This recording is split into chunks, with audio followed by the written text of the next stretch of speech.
There are well over 2,000 variants. What? No.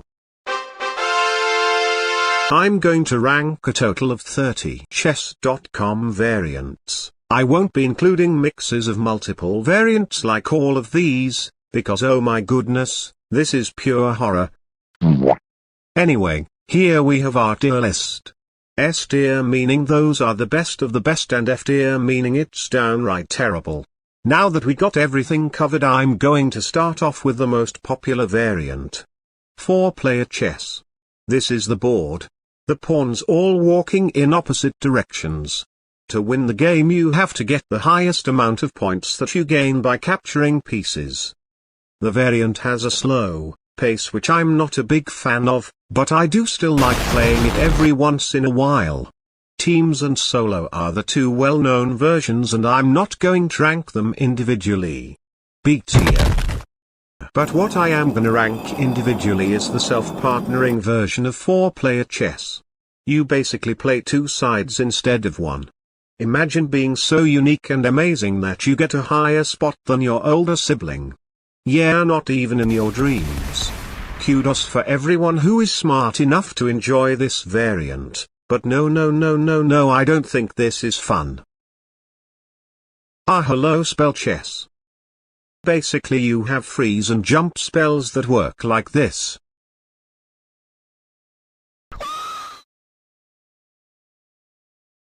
It's crazy how many new tactics come to play and it requires more focus than I initially thought. The more I play it, the more I like it. A tier. The design doesn't affect the ranking and I know it's a collab with Clash of Clans, however the grass is awfully ugly. Next one is Bughouse, also known as doubles. There are two teams of two and what makes this variant so special is when your teammate captures a piece, you can use your move to put that piece on your board. Here's what an actual game looks like. A great strategy is to rip open the opponent's king's safety, and attack.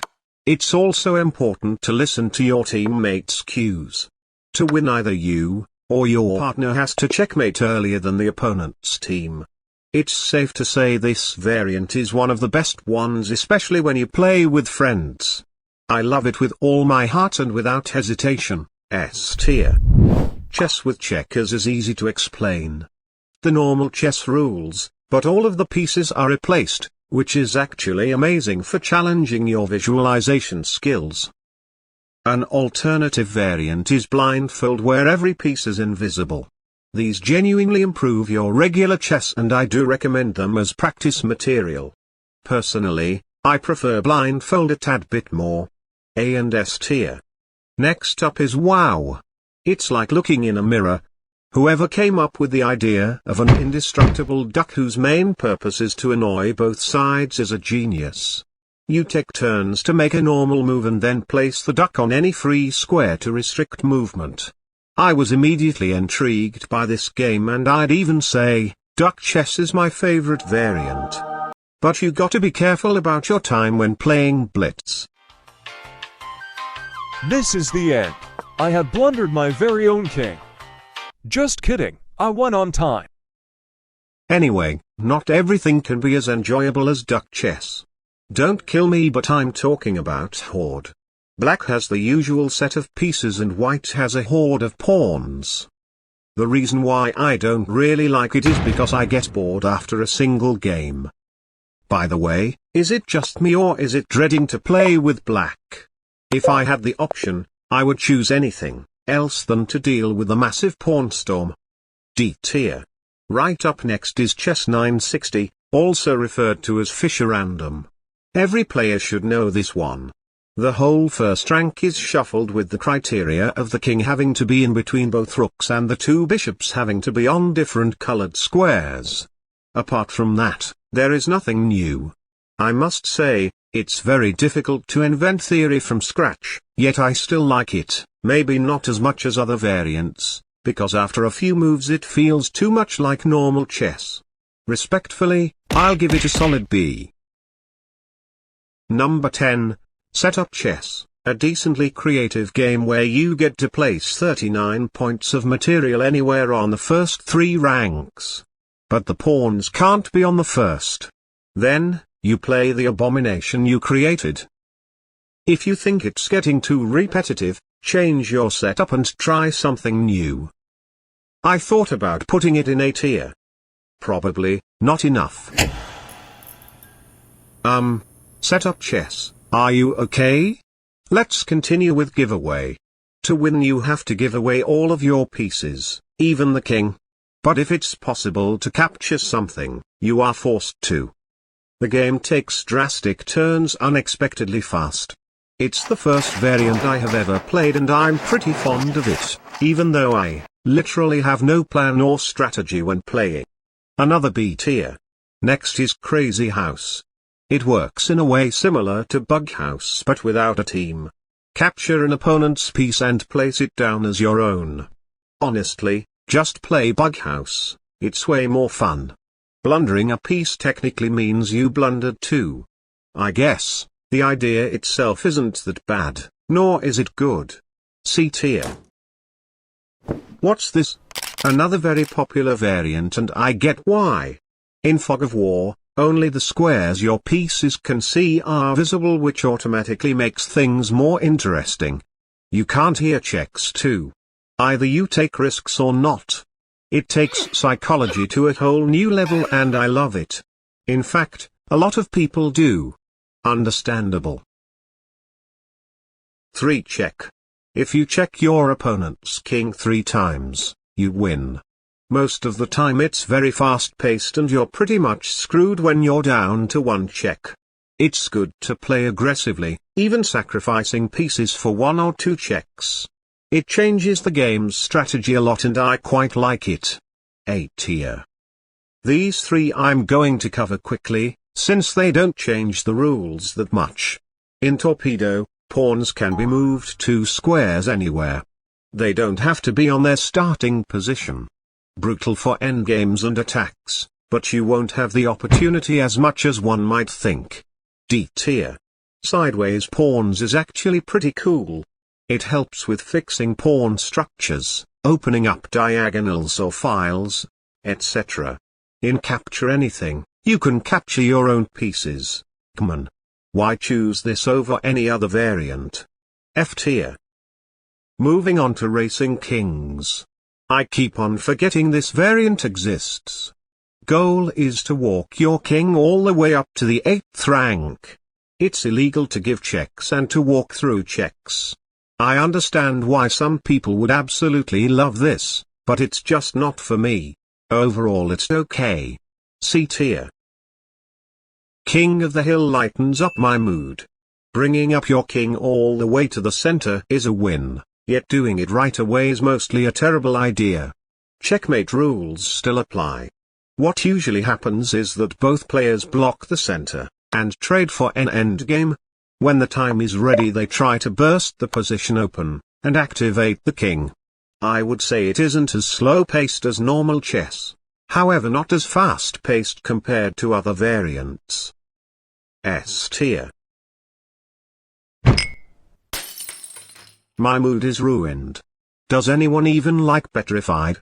Not a lot of people play it, cause it straight up sucks. When you capture something, your piece turns into stone.